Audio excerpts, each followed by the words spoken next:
പക്ഷേ സങ്കടങ്ങൾ പലതും നമ്മുടെ മുമ്പിലുണ്ട്. പ്രാദേശിക തലത്തിൽ പോലും ചർച്ചാ വിഷയങ്ങൾ വരുമ്പോൾ സ്വാഭാവികമായും ഒരു സെക്കൻഡ് അതിലേക്ക് ചെലവഴിക്കുവാൻ ഞാൻ നിർബന്ധിതനാവുകയാണ്. മാന്യസ്നേഹിതൻ ജമാൽ സാഹിബിനെ കുറിച്ച് ജമാൽ ചെറുവാടി എന്ന പേരിൽ അറിയപ്പെടുന്ന വ്യക്തിയെക്കുറിച്ച് നിങ്ങൾക്കറിയാം. 10, 18, 20 കൊല്ലക്കാലം അദ്ദേഹത്തിന്റെ ജോലി എന്തായിരുന്നു എന്ന് നിങ്ങൾക്കറിയാം. പിതാവിന്റെ കൂടെ കന്നുകൂട്ടി, കിണറ് കുഴിച്ച്, കൈകൊണ്ട് അധ്വാനിച്ച്, മതപരമായി വലിയ അറിവൊന്നുമില്ലാത്ത മദ്രസ പഠനത്തിൽ മാത്രം പരിമിതമായ വ്യക്തി ഉദ്ദേശശുദ്ധിയോടുകൂടി ജീവിച്ചിരുന്ന ഒരു വ്യക്തിയാണ്. അദ്ദേഹത്തിന്റെ ഭാഗത്തിൽ നിന്ന് എന്ത് അപാകതകൾ വന്നിട്ടുണ്ടെങ്കിലും അത് തീർത്തും അല്ലാഹു തആല പൊറുത്തു കൊടുക്കുവാൻ മാത്രം വിനീതനാണ് അദ്ദേഹത്തിന്റെ സ്വഭാവവും വ്യക്തിത്വവും. നമുക്കറിയാം, എവിടെങ്കിലും പ്രശ്നങ്ങൾ ഉണ്ടെങ്കിൽ അവിടെ ഓടിയെത്തുകയും അവ ഇല്ലായ്മ ചെയ്യുവാൻ വേണ്ടി തൻ്റെതായ അറിവുകൾ ഉപയോഗിക്കുകയും ചെയ്യുക അദ്ദേഹത്തിന്റെ പതിവാണ്. ഞാൻ വ്യക്തി പുകഴ്ത്തുവാൻ വേണ്ടിയല്ല ഇത് പറഞ്ഞു വരുന്നത്. ഇത് ഇവിടെയുള്ള പ്രാദേശികമായ എതിരാളികൾക്ക് പോലും സമ്മതിക്കേണ്ടതാണ്. കേരളത്തിൽ എവിടെങ്കിലും എന്തെങ്കിലും ചെയ്യുന്ന സാമൂഹ്യ ഉദ്ധാരണ പ്രവർത്തനങ്ങളിൽ പങ്കെടുത്തുകൊണ്ട് ചെറുവാടിയിലെ പാവപ്പെട്ടവർക്ക് വേണ്ടിയിട്ട് എന്തെങ്കിലും ചെയ്യുവാൻ അദ്ദേഹം ശ്രമിക്കാറുണ്ട്. അത്ഭുതകരമായ പല പ്രവർത്തനം അദ്ദേഹം നടത്തിയിട്ടുണ്ട്.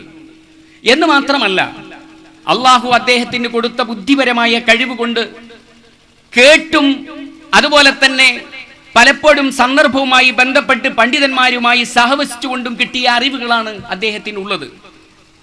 ആ അറിവുകൾ വെച്ചുകൊണ്ട് അദ്ദേഹം ഉയരാൻ ശ്രമിച്ചിട്ടുണ്ട്.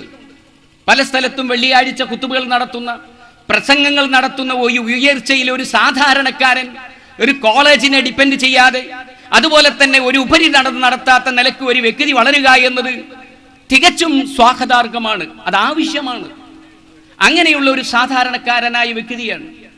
അദ്ദേഹത്തെ കാറിൽ വിളിച്ചു ഇരുത്തി സിഹ്റിനെ കുറിച്ച് എന്താണ് എന്ന് ചോദിക്കുകയും വ്യക്തിപരമായി അദ്ദേഹം അഭിപ്രായം പറയുമ്പോൾ അത് ക്യാമറയിൽ പകർത്തി മൊബൈൽ ഫോണിൽ ചോർത്തെടുത്ത് അത് കേസറ്റാക്കി വിൽപ്പന നടത്തുന്ന മടവൂരികൾ, അതൊരു വഞ്ചനയാണ് ചെയ്തിട്ടുള്ളത്.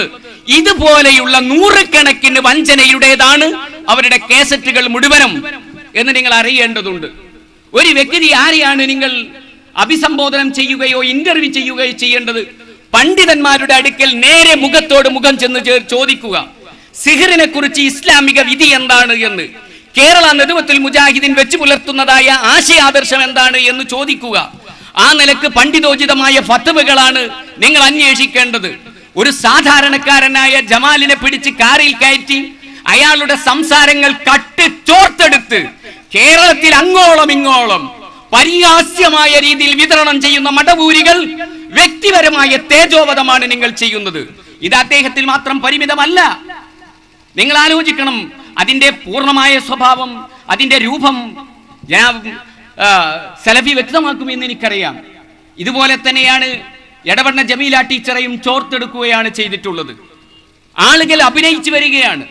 നിങ്ങൾ ആലോചിക്കണം, എനിക്ക് ഇപ്പോൾ പേടി തോന്നുന്നത് മടവൂരികളായ വല്ല വ്യക്തികളും കേരള നദുവത്തുൽ മുജാഹിദിന്റെ പ്രവർത്തകരുടെ വീട്ടിലേക്ക് കടന്നു വരുമ്പോൾ അവരുടെ കയ്യിലുള്ള ചോർത്തെടുക്കുന്ന എന്തെങ്കിലും ഉണ്ടോ എന്ന് പരിശോധിച്ചിട്ട് മാത്രം നിങ്ങൾ മറുപടി പറയാൻ കഴിയുള്ളൂ. അത്രയും അധികം വാർത്തകൾ ചോർത്തെടുക്കുന്ന ജാസൂസ് എന്ന ഖുർആൻ പറഞ്ഞു, വലാ തജസ്സസു, ചോർത്തെടുക്കരുത്, ചുഴഞ്ഞന്വേഷിക്കരുത് എന്ന്.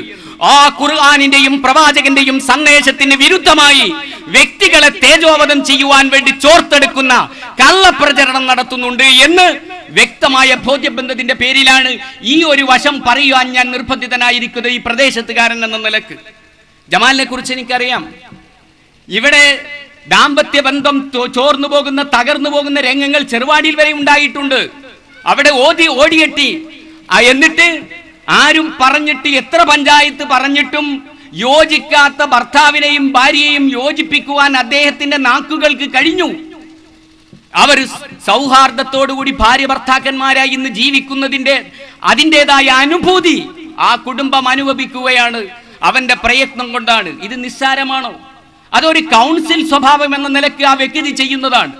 അവിടെയെല്ലാം തന്നെയും പ്രചരിപ്പിക്കുകയാണ് ജിന്നിറക്കാൻ വേണ്ടി പോവുകയാണ് എന്ന്.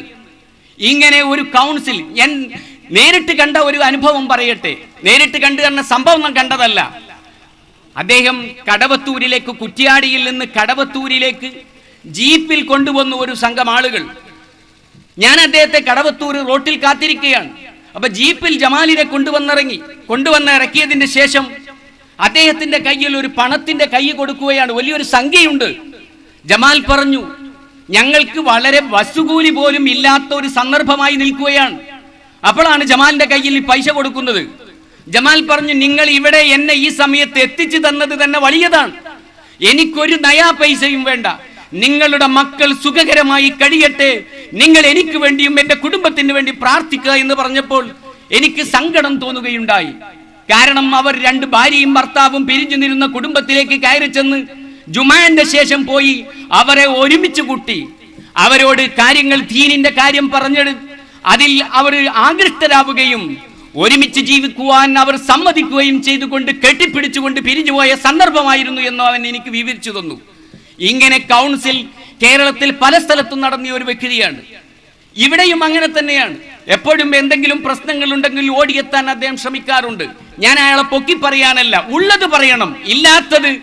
ഇല്ലാത്തത് വ്യക്തിപരമായി വല്ലതും സംഭവിച്ചിട്ടുണ്ടെങ്കിൽ അത് നമ്മൾ അദ്ദേഹത്തോട് ഉണർത്തിക്കൊണ്ട് അത്തരം കാര്യങ്ങളിൽ ഇടപെടരുത് എന്നേ പറയാൻ പറ്റുകയുള്ളൂ. അല്ലാതെ ഒരു വ്യക്തിയെ ഈ നിലക്ക് തേജോവധം ചെയ്ത് അവനെയും അവന്റെ കുടുംബജീവിതത്തെയും അവന്റെ മക്കളെയും അവന്റെ തറവാടിനെയും അവന്റെ മാതാപിതാവിനെയും ആ ആദർശത്തെയും മുഴുവനും കാറ്റിൽ പറപ്പിക്കുന്ന രീതിയിൽ ഇവിടെ വെച്ച് പ്രസംഗിച്ചവർ നിങ്ങൾ ആലോചിക്കേണ്ടതുണ്ട്. നിങ്ങൾ എഴുതി വെച്ചത് 12 മണിക്കൂറോളം ചെറുവാടി അങ്ങാടിയിൽ തൂങ്ങി നിന്നത് എന്തെല്ലാം തോന്നിയാസങ്ങളാണ്. അവസാനം നിങ്ങൾ തന്നെ എടുത്തുകൊണ്ടുപോയി. എന്തിനെ എടുത്തുകൊണ്ടുപോയി? നിങ്ങൾ ഇതുകൊണ്ട് എന്തെങ്കിലും ഒരു പ്രസ്ഥാനത്തെ തകർക്കാൻ, ഒരു വ്യക്തിയെ തകർക്കാൻ കഴിയുമെന്നാണോ വിചാരിക്കുന്നത്? സാധ്യമല്ല. ഇങ്ങനെ നിരവധി സംഭവങ്ങളിൽ ഞാൻ അതിലേക്ക് കടക്കുന്നില്ല. അതുകൊണ്ട് പ്രിയപ്പെട്ടവരെ, ഈ പ്രസ്ഥാനം, മടവൂരി പ്രസ്ഥാനം സമൂഹത്തിന് മതപരമായ രംഗത്ത്, മതരംഗത്ത് മാത്രമല്ല രാഷ്ട്രീയ രംഗത്തും സാമുദായിക രംഗത്തും അതേ പ്രകാരത്തിൽ തന്നെ സാമൂഹ്യ രംഗത്തും വലിയ അനർത്ഥങ്ങൾ ഉണ്ടാക്കുന്ന ഒരു സംഘടനയാണ്. ഇതിന്റെ പ്രവർത്തനം അർദ്ധരാത്രിയാണ്. നിങ്ങൾ ആലോചിക്കണം, എന്തിനാണ് ജമാലിന്റെ വയ്യിൽ ഇങ്ങനെ കൂടുന്നത് എന്ന് ചോദിച്ചാൽ ഒന്നുകൂടിയുണ്ട്. ആ ജമാലായിരുന്നു ഒരു കാലഘട്ടത്തിൽ മടവൂരിസത്തിന്റെ വളണ്ടിയർ കോറത്തിന്റെ നേതാവ്. നിങ്ങൾ ആലോചിക്കണം, AP അബ്ദുൽ ഖാദർ മൗലവി, കേരള നേതൃത്വത്തിൽ മുജാഹിദിന്റെ ഇന്നത്തെ നേതാവിലെ സെക്രട്ടറി, അദ്ദേഹത്തിനെതിരിൽ മുർദാബാദ് എന്ന് വിളിക്കാൻ വേണ്ടി തലേകെട്ട് കെട്ടി സുന്നി വാലും വെച്ച് സുന്നി കുപ്പായമിട്ട് പട്ടാളപ്പള്ളിയിൽ നിന്ന് അന്ന് നടക്കുന്ന സമ്മേളനത്തിന്റെ മുമ്പിൽ കൂടി പ്രകടനം നയിക്കാൻ ജമാൽ ഉണ്ടായിരുന്നു. ആ ജമാൽ അതിന്റെ അപകടം ബോധ്യപ്പെട്ട് തിരിച്ചു വന്നോടെ മുതൽ അവർ ജമാലിനെതിരാണ്. ഇങ്ങനെ പല സംഭവങ്ങളിലും ജമാൽ അവരിലായിരുന്ന വ്യക്തി തിരിച്ചു പോന്നതാണ്. അതുകൊണ്ട് അയാളത് പിന്നാലെ കൂടിക്കൊണ്ടേയിരിക്കും എന്ന് മാന്യനായ ജമാൽ മനസ്സിലാക്കണം. തങ്ങളുടെ ജീവിതത്തിൽ വന്നിട്ടുള്ള അല്ലെങ്കിൽ വരാൻ സാധ്യതയുള്ളതിനെ കുറിച്ച് പേടിക്കണം. അള്ളാഹുവിനോട് വിനയപൂർവം പ്രാർത്ഥിക്കുകയും പ്രസ്ഥാനത്തിന്റെ ഉയർച്ചയ്ക്ക് വേണ്ടി ശക്തമായി പ്രവർത്തിക്കുകയും ചെയ്യണമെന്ന് മാത്രമാണ് വ്യക്തിപരമായി അദ്ദേഹത്തോട് എനിക്ക്